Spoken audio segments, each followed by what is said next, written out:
Our family of 3 always had the worst luck whenever we were at a turning point in our lives. But my uncle's family of 3? They had the best luck in the world. Later, I found out it was because my grandmother favored my uncle's family. She used a form of black magic, what I now call luck-swapping dumplings, to transfer our family's good fortune to them. Soon my cousin and I would both be taking our SATs. And once again, Grandma showed up at my door, holding out a plate of those cursed dumplings. Knock, knock, knock. Becky, sweetie, Grandma made you something delicious. I was deep in thought, wrestling with a tough math problem, when the sudden banging on my door nearly made me jump out of my chair. With the SATs just around the corner, my nerves were already shot. This pushed me right over the edge. I stormed over to the door and yanked it open. My name is Mia. Not some bullshit name like Becky. And I told you, when I'm studying, don't bother me. Do not bother me. Are you deaf? My grandmother held a rice dumpling out to me, a fawning, creepy smile plastered on her face. Mia, dear, you must be tired from studying. Grandma made you a meat-filled rice dumpling. I scowled and walked past her into the living room.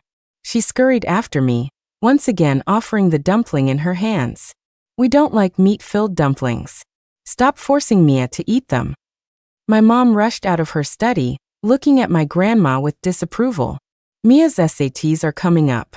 What if she gets sick from eating this? Normally, my grandmother would have already started with her usual passive-aggressive digs at my mom and me. But tonight, she was bizarrely pleasant. She just beamed. Mia is my own granddaughter. Why would I ever harm her? I prayed to the gods for this dumpling. I guarantee that if she eats it, she'll get a great score. I let out a bitter laugh. Yeah, right. Weren't you the one who wanted to strangle me at birth, because I was missing a little something between my legs? My grandmother just kept smiling apologetically. Grandma was being foolish. Our Mia is such a wonderful girl. Come on, eat it now before it gets cold. She started to unwrap it, and by the looks of it, she was planning to stand there and watch me finish it, just like all the other times. My anger flared up again. I said no. The sight of those things makes me sick. Don't you get it? Your precious grandson loves them, doesn't he? He's just downstairs. Let him eat until he bursts. Let him eat while he's taking a dump for all I care. Her hands didn't stop. Just one bite. Crash. I smashed a mug on the floor, startling the old woman. If you bother me again, the next mug shatters on you. With that threat hanging in the air, I stormed back to my room to study, slamming the door so hard the walls shook. I always thought I was a pretty even-tempered person, but my grandmother helped me discover a whole new level of my potential. The SATs were only a few days away, and our school had to be set up as a testing center, so all the students were sent home to study. And at this critical moment, she just had to throw a fit, crying and demanding to come stay in the city, insisting it had to be at our apartment. The 3 of us unanimously said no. But then she started her waterworks and guilt-tripped my dad. It's all my fault. I'm useless. You were almost killed by a wild boar when you were a boy. I snatched you back from the jaws of death, never thinking I was saving an ungrateful wolf. As soon as she played the I saved your life card, my dad surrendered.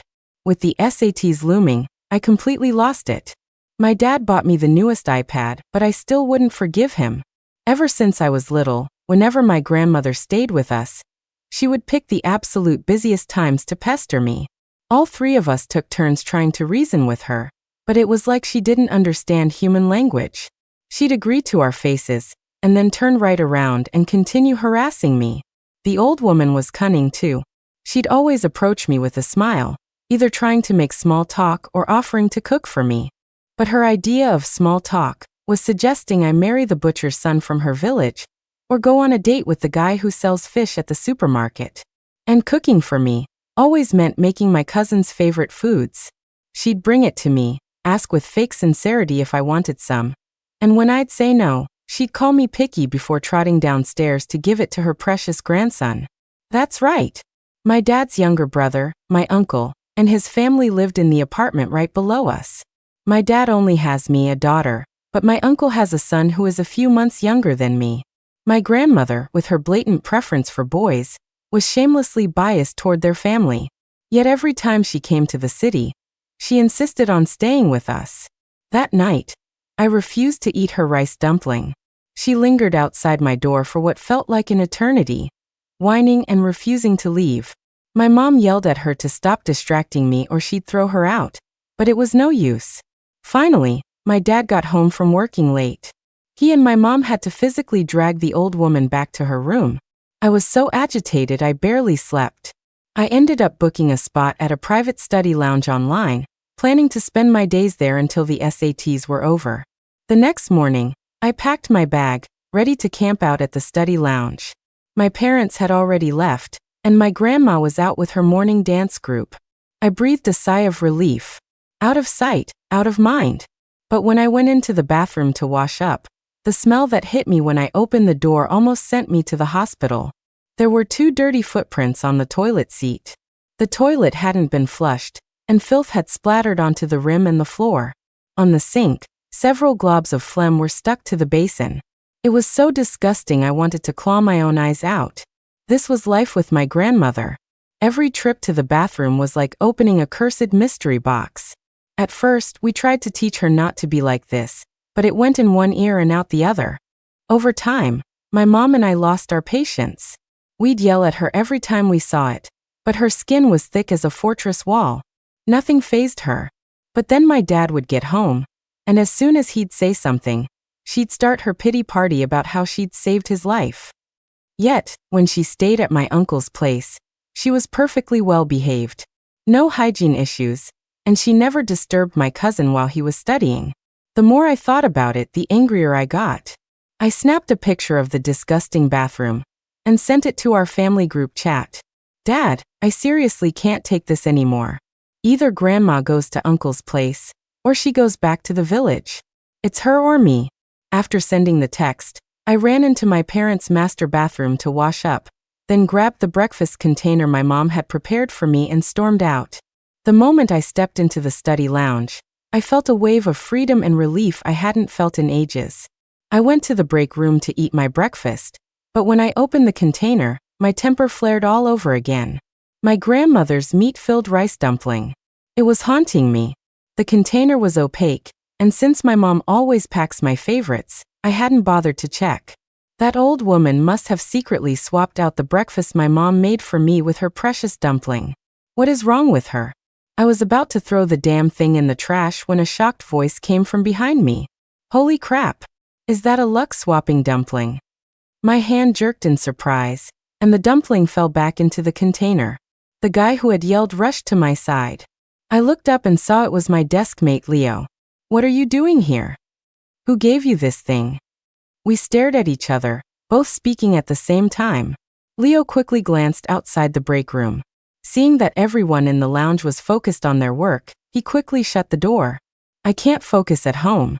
But that's not the point. Leo took my container and examined it from all angles.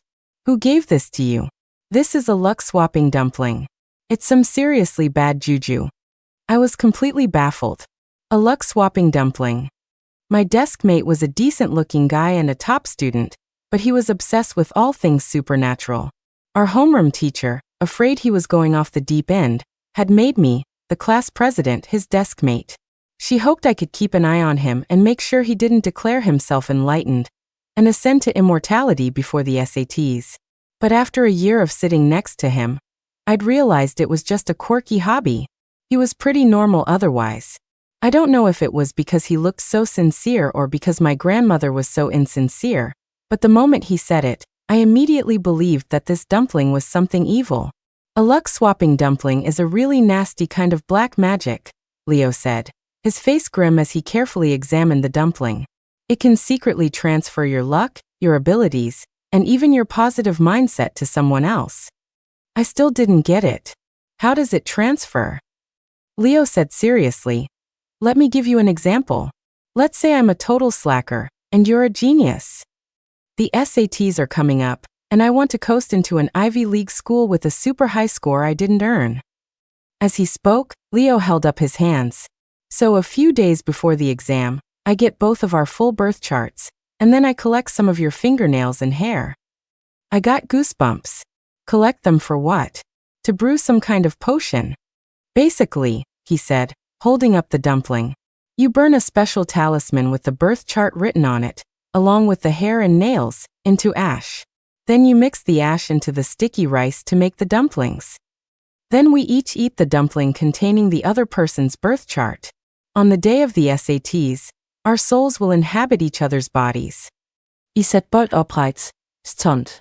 So on test day, I'd be taking your test, and you'd be taking mine? Leo looked at me with the satisfaction of a teacher whose student has finally understood. He raised a finger to his lips and whispered conspiratorially, and you, the victim, would have no idea your soul had been swapped or your luck had been stolen. Afterward, you'd just be left wondering why you suddenly choked on something so important. As he spoke, a flood of strange memories from my past rushed back, jumbling my thoughts. Then Leo had a sudden realization. Oh, that explains why you did so badly in the English competition. I heard our homeroom teacher and the English teacher were actually planning to find a priest to perform an exorcism on you. It was like a lightning bolt shot through my brain. I remembered. Before that English competition, my grandmother had stood over me and made me eat one of her rice dumplings. She must have let my cousin steal my luck. But I was confused again. My cousin couldn't even enter the English competition, so why would she steal my luck for him? If I messed up, he wouldn't gain anything from it, would he? So it was your grandmother. Leo's gaze turned sympathetic. Does she favor boys over girls? If so, then all she has to do is ruin you. In the eyes of an old woman like that, if her grandson can't have something, her granddaughter can't have it either. He hefted the dumpling in his hand. Whatever you do, don't eat this. Otherwise, on test day, you'll just be paving the way for your cousin. Despite the summer heat, a cold sweat broke out on my skin. So that's why I thought. That's why the old woman, who was perfectly fine living in the village, would periodically have these fits and insist on coming to stay with us. Thinking back, every time she made a scene about moving in, it was right before one of us was facing a major turning point in our lives. And without fail, she would present her luck-swapping dumplings. She always acted so pitiful. If we refused to eat, she'd follow us around, clutching the dumplings and begging, or she'd pop out of nowhere with that creepy smile, coaxing us to eat. We were so tormented by it we were having nightmares, so we'd just eat the damn things to get some peace. We never imagined we were walking right into her trap. No wonder. No wonder I had always been a top student, but when it came to the big exams, the ones for middle school and high school, I would always perform terribly. And my cousin, who could barely score in the double digits, would miraculously become a dark horse on those exact same tests. In the end, my parents had to pull strings to get me into good schools, while my cousin was admitted as an outstanding student, with a full tuition waiver. Of course, once the effects of the luck-swapping dumplings wore off, his true colors would show. I fought tooth and nail to get into the honors track, while he would sink to the bottom-ranked class after every monthly exam. But unfortunately for school admissions, only the final result matters. And that gave my grandmother and my cousin the perfect opportunity. They didn't care how much he slacked off during the year. As long as they could swap my luck and skills to him at the critical moment, it was an easy win. It wasn't just me either. I suspect my parents had their luck stolen by her, too. My dad was a great student in high school, while my uncle wasn't cut out for academics. But when the college entrance exam results came out, my dad didn't even qualify for community college. He had to head south to find work with just a high school diploma. My uncle, on the other hand, had performed exceptionally well and became the first college student from our village. And then there was my mom. Right after she married my dad, she applied for a stable government job. But something went wrong during her interview. For some reason, my aunt decided to apply for the same job alongside my mom. And despite her clumsy demeanor, she performed brilliantly in her interview and got hired. Because of all these strange incidents, our family became the target of endless ridicule. People said our family was cursed. No matter how well we did day to day, we were never favored by fortune when it truly mattered. I slammed my hand on the table. Leo jumped, and so did the big rice dumpling on the tabletop. I slowly stood up, my shadow falling over him. He looked up at me, trembling. Can you get your hands on those luck-swapping talismans? Leo's fingers twitched. What are you planning to do? A slow, cold smile spread across my face. The SATs are stressful. I just needed to blow off some steam and repay my all-loving grandmother. That old hag in my uncle's family, not a single one of them was going to get away with this. When I ran back home, I caught my grandmother hastily shoving a box of cherries under the sofa. I almost rolled my eyes. That's the old woman for you. She'd push her cursed dumplings on me, but everything else had to be guarded. She was probably afraid I'd eat her cherries. They're not cheap after all. If a girl like me ate them, she'd probably feel the pain in her wallet for a year. Becky. The second she opened her mouth, I shot her a glare. Right now, she needed to suck my blood for her precious grandson. So she swallowed her anger and corrected herself. Mia, dear, did you eat the rice dumpling? I put on a long face and said deliberately, the breakfast my mom packed for me, you swapped it out, didn't you? The old woman gave a sheepish laugh. Well, your exams are coming up. Like Grandma said, that dumpling was blessed. It'll help you get a good score. I threw down my backpack. Don't make it for me again. It was disgusting. I almost threw up. So you ate it? Her face lit up, and she clasped her hands together, bowing in every direction. Wonderful. The gods will surely protect you. Such sincere malice. Protect me? She wasn't afraid of shortening her own lifespan with lies like that. Once she was sure I'd eaten the dumpling, her fawning expression vanished. She cheerfully scooped a bowl of cherries from under the sofa. When she saw me staring at her, she glared back. What are you looking at? A girl like you doesn't deserve something this expensive. It would be a waste. I couldn't be bothered with her. I went back to my room and pressed my ear against the door to listen. After washing a bowl of cherries, she took a phone call. I don't know who it was from, but this woman, nearly 80 years old, started speaking in a sickeningly sweet, high-pitched voice. It sent a shiver down my spine. After hanging up, she left the apartment. I waited a while, watching from the balcony until she had left the complex. Then, I grabbed the spare key and unlocked her bedroom door. The moment I opened it, a strange smell hit me and I gagged. Forcing back the nausea, I grabbed a few strands of hair she'd left on her pillow. Maybe even heaven couldn't stand it anymore, because I found several small jars under her bed. Inside were the nail clippings of herself, my family of 3, and my uncle's family of 3. I wrapped the old woman's nails and my uncle's family's nails in paper and labeled them. Then I dumped all of my family's nails out and distributed some of my uncle's family's leftover clippings into our jars. Now all I needed was hair from my uncle, aunt, and cousin. This was the tricky part. I couldn't just barge in there. If I got caught, my whole plan would be ruined. As I was thinking, my eyes landed on the bowl of cherries my grandmother had just washed. An idea sparked. I grabbed the bowl and headed downstairs. No one was home at my uncle's place. My aunt and uncle were surely at work, and my cousin, Kevin, who was supposed to be studying, was nowhere to be found. Knowing him, the lazy bum was probably at an internet cafe playing games. With me as his scapegoat to swap luck with, there was no way he was actually studying. I looked around. The hallway was empty, and my uncle's front door didn't have a security camera. The heavens were on my side. I opened the door with the passcode. I'd seen it by chance once, and my memory was too good I never forgot it. I crept inside. Luckily, they had a habit of not locking their bedroom doors, which saved me a lot of trouble. I casually placed the bowl of cherries on the coffee table and slipped into their master bedroom, quickly collecting hair from their pillows. But just as I was about to make my escape, the digital lock on the front door beeped. My scalp tingled. The door swung open, and my cousin Kevin stood there, spotting me in the living room immediately. He puffed up like an angry rooster. What are you doing here? I forced myself to stay calm and pointed dismissively at the cherries on the table. Your dear grandmother just asked me to bring these down for you. She was worried you'd die of thirst in this heat. Kevin sneered. Well, look at little Miss Flat Chest running errands for me. A girl with no boobs isn't even worthy of shining my shoes. What's that yapping sound? I looked around in mock confusion, my eyes landing on him. Oh, it's just Kevin the Twig.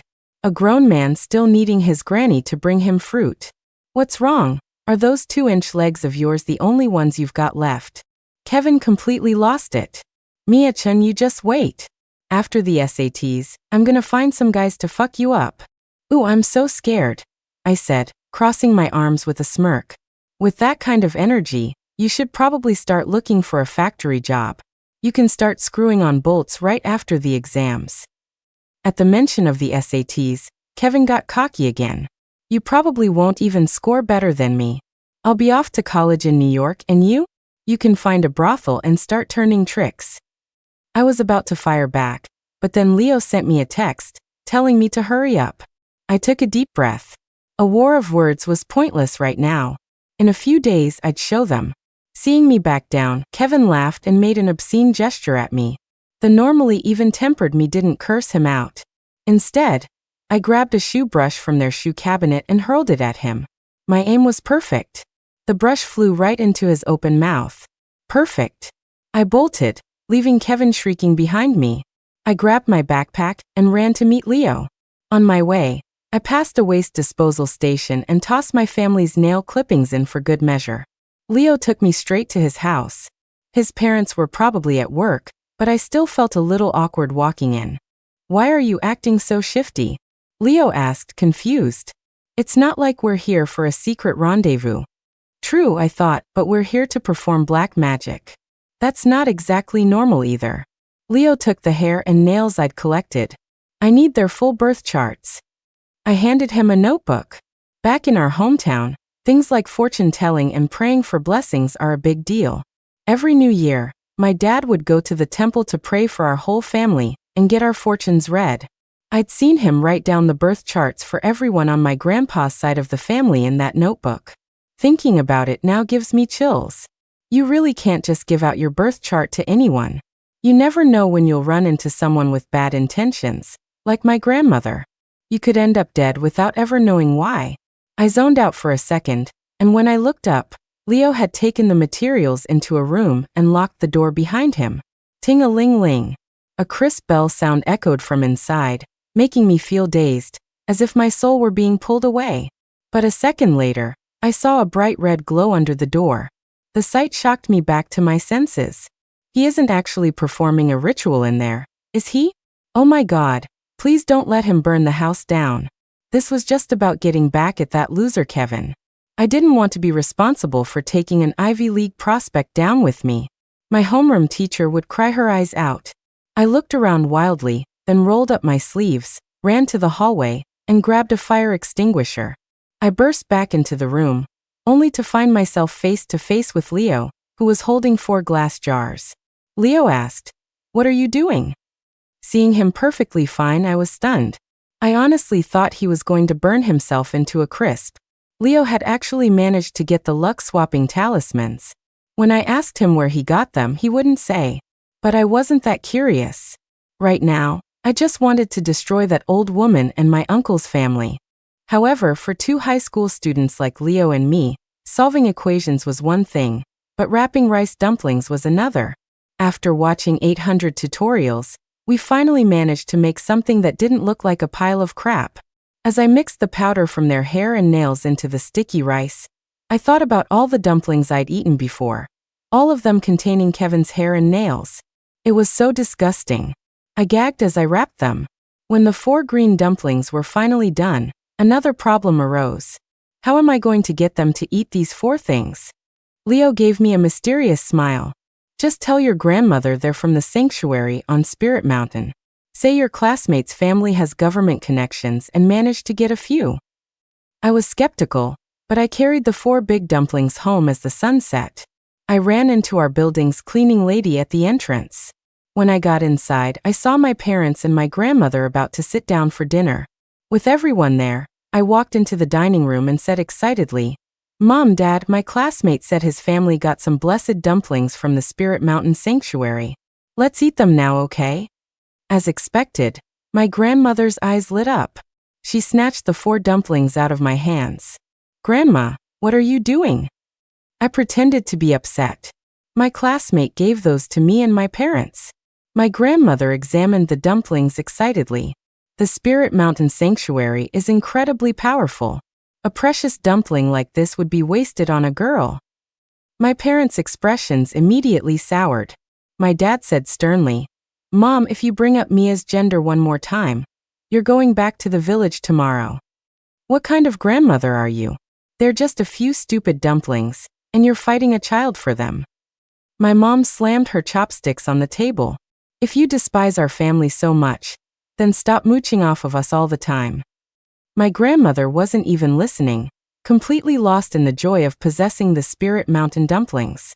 Only when she heard stupid dumplings did her face change. She snapped at my mom. "What the hell do you know? You're just an ignorant peasant."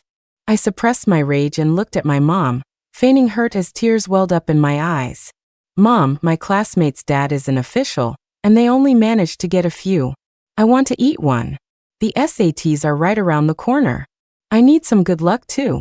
Hearing that they came from an official, my grandmother clutched the 4 dumplings to her chest as if they were treasure, pushed past me, and scurried away.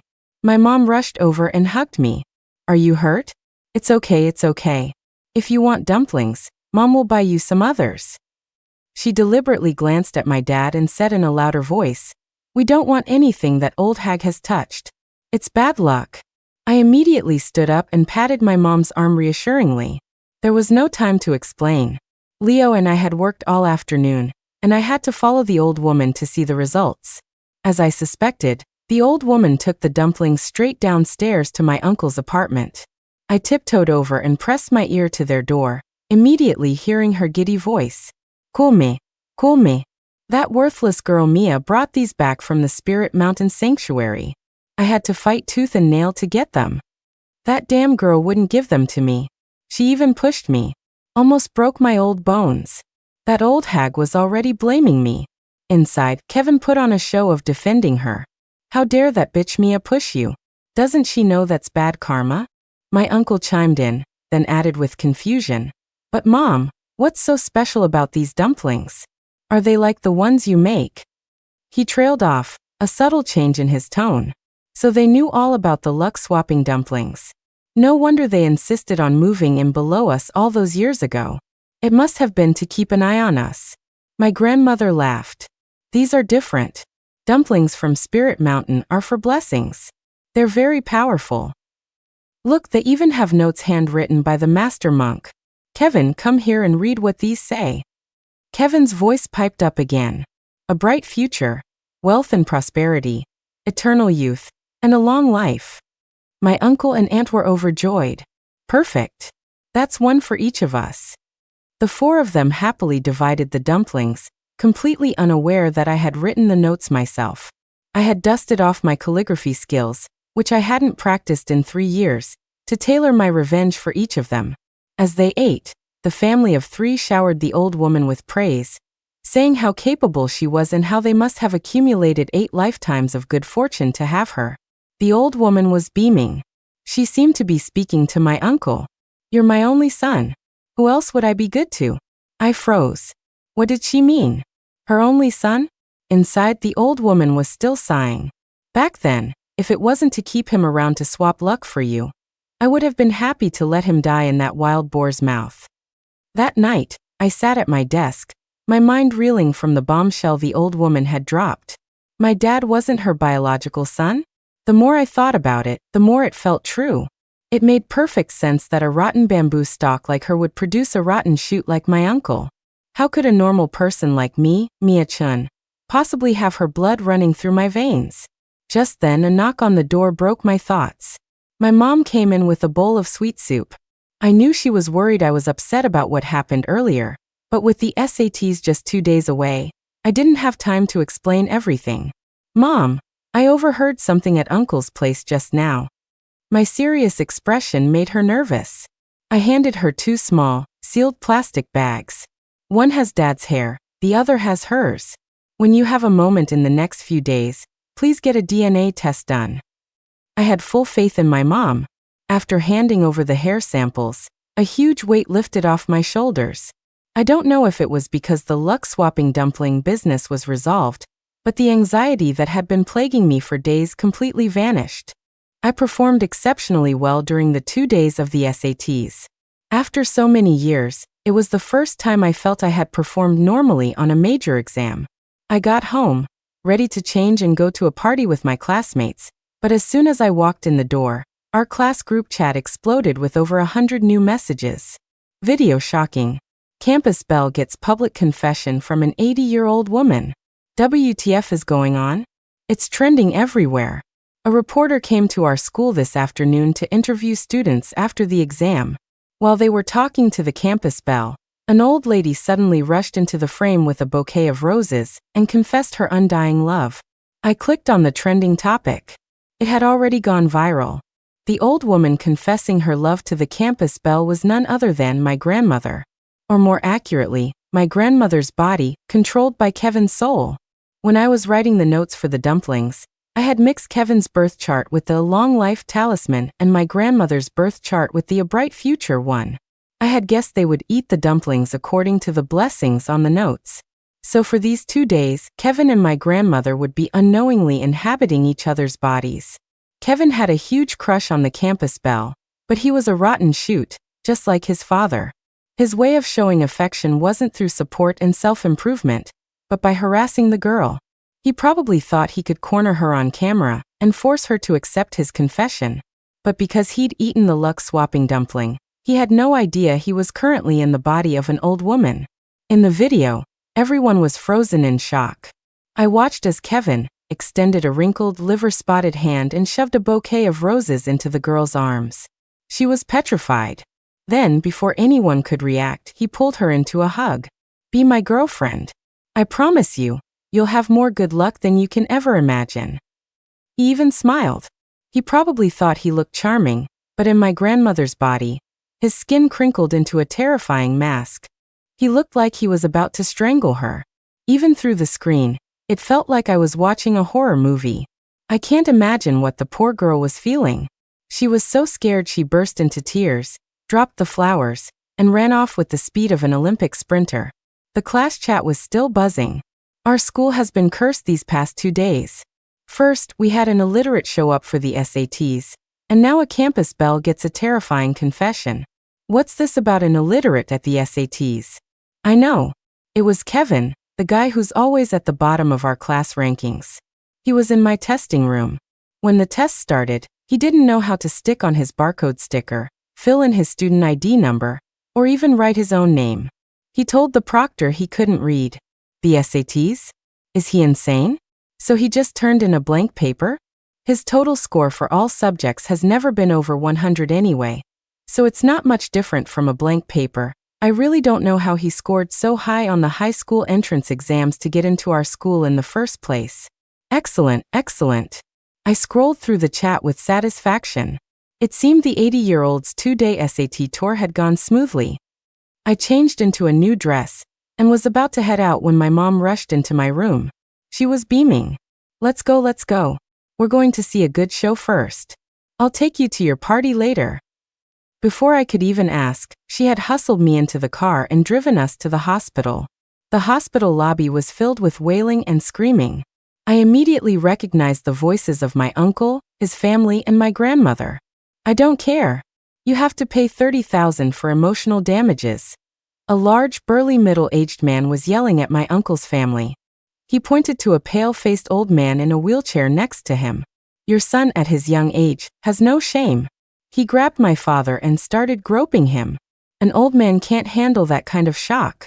You have to pay up." My jaw dropped. It was that dramatic? Apparently, my grandmother had met this old man from the neighboring community while dancing. They would often go to a dance hall for seniors, and sparks had flown. I remembered the sickeningly sweet voice she'd used on the phone that day. The person on the other end must have been this old man. But unfortunately for her, during the 2 days of the SATs, my plan had swapped her soul with Kevin's. My grandmother's soul, unknowingly in Kevin's body, had rushed to the dance hall as soon as the exam was over.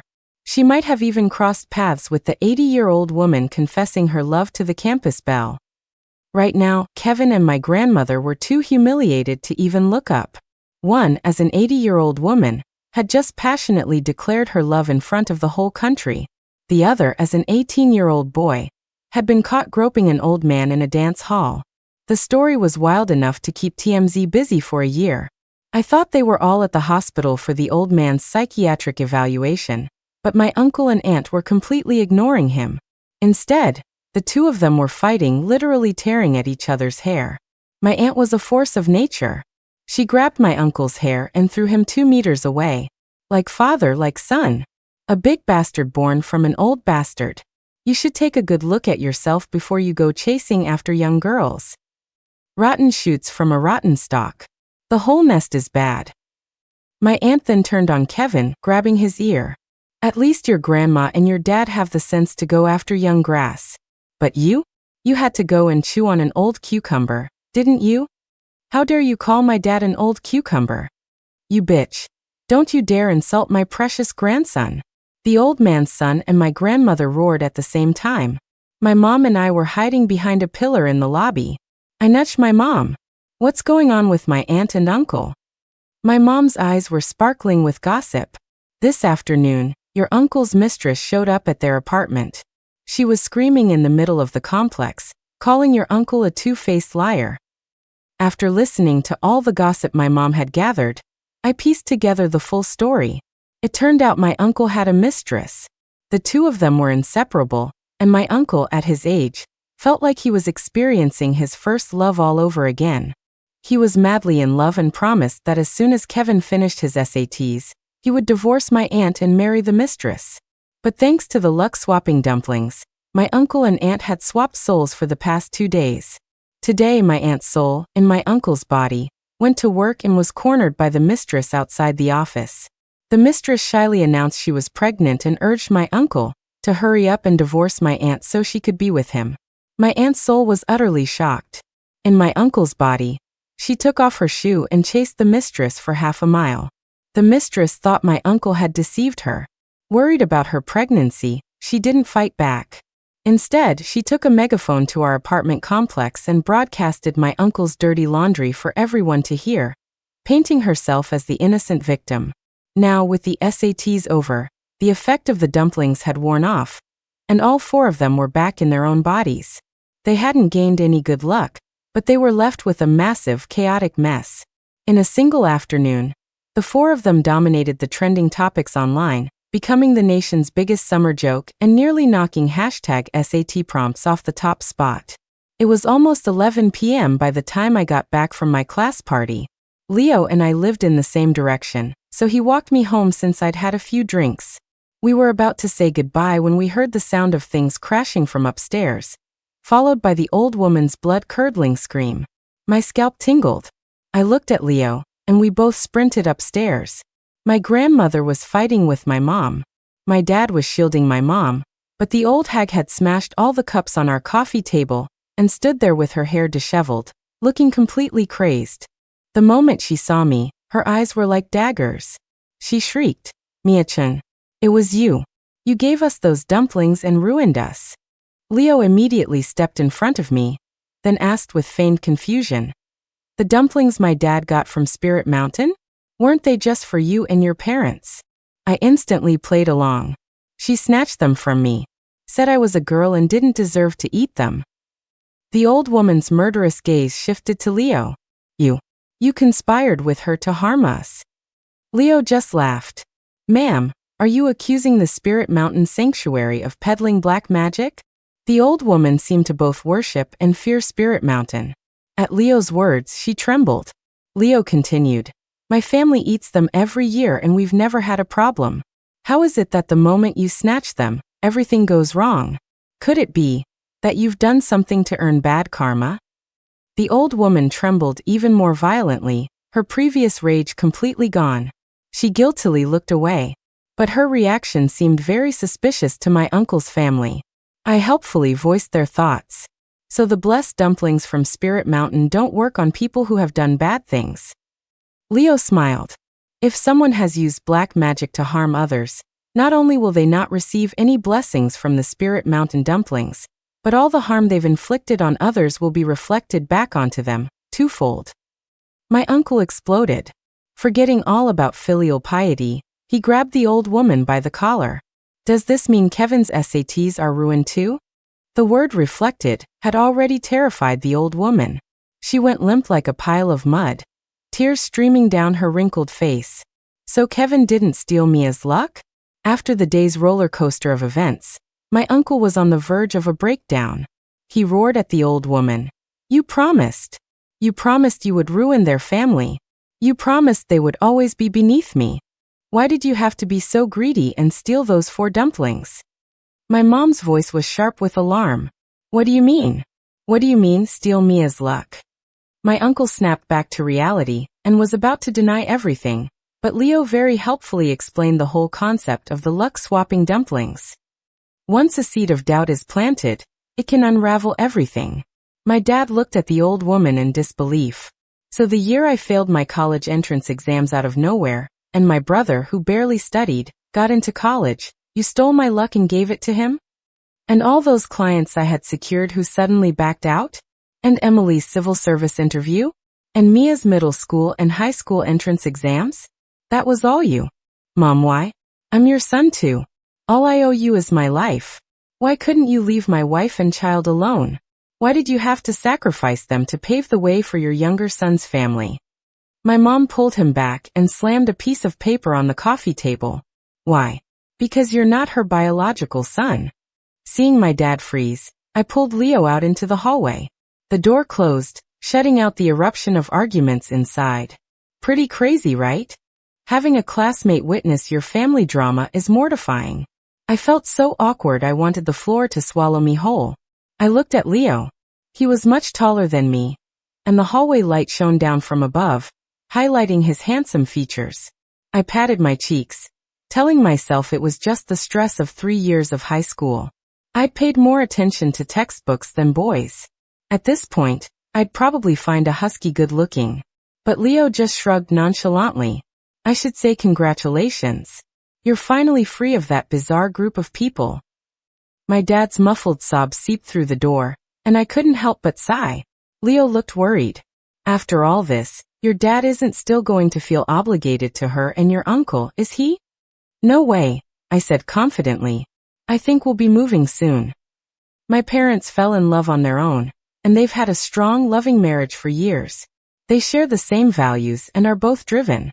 That's why, despite my grandmother's repeated attempts to sabotage us with her cursed dumplings, we still managed to live better than my uncle's family. The only source of conflict between them was my grandmother. But the old woman was always healthy. She only ever forced herself on us when she needed to deliver her luck-swapping dumplings. This meant my parents' arguments only ever erupted when she was around. Once she left, they didn't see the point in fighting. But this time, her black magic had been exposed. All bets were off. I hoped that this time, they would finally cut ties with her for good. Thankfully, while my dad is good-natured, he knows what's important when it counts. My mom and I had suffered so much because of the old woman, and he didn't dare let us see her again. The day my college acceptance letter arrived, he called a moving company and announced we were moving to the city where my university was. I did extremely well on my SATs and got into my dream school, UCLA. My parents are both entrepreneurs and can adapt quickly to living anywhere. The only reason we'd stayed here so long was because we thought we still had family. But now that those ties were severed, nothing was more important than our little family of 3. On the day we moved, the old woman rushed out of my uncle's apartment and knelt in front of my dad, crying her heart out. Eldest son, you can't abandon your mother. Your brother and Kevin are hopeless. What will I do when you're gone? I almost laughed out loud. So she finally realized that her biological son and grandson were useless, no matter how many cursed dumplings she fed them. My dad ignored her. She crawled over and grabbed my pant leg. Becky, no, Mia. Grandma was wrong. I'll be good to you from now on. I bent down and pried her hand off me. But I don't want your affection. I've hated you my entire life. What's wrong? Weren't you always saying Kevin was the boy who would bring you wealth and prosperity? Now that your precious son and grandson have ruined their reputations, you're finally scared? You dared to practice black magic and disrespect the gods, but the only thing you're truly afraid of is having no one to take care of you in your old age? I leaned in close, startling her. It's so pathetic the gods themselves must be laughing. The old woman had always been both reverent and terrified of these things. Ever since Leo told her the spirit mountain dumplings would reflect her evil deeds back on her, she had been waking up from nightmares every night. In just a short time, she had become skin and bones. I looked at her skeletal wrist and feigned confusion. You look different. Could it be that your karma is finally catching up to you? The old woman shrieked and scrambled backward on the ground. Then she fell to her knees, clasped her hands, and began bowing frantically in every direction. I was wrong. Our family bought a new house. Away from the old woman and her family, our lives became incredibly peaceful, and I never had to worry about what horrors awaited me in the bathroom again. A week before I started college, my mom realized she was still in the old neighborhood's group chat. It was through the neighbors' gossip that we learned what had happened to my grandmother and her family. Kevin got a 0 on his SATs. His dad wanted him to repeat a year, but after so many years without touching a book, he couldn't study. He didn't want to work either, so he just wasted his days hanging out with his delinquent friends. My uncle's affair became public knowledge, and he was fired from his company. For years, he had only succeeded by stealing my dad's luck. Now that he couldn't leech off my dad anymore, he had no choice but to work in a factory. My aunt divorced my uncle. She didn't take Kevin with her. But because the events on SAT day had made the family infamous, the scandal was too big, and her employer also let her go. The old woman had it the worst.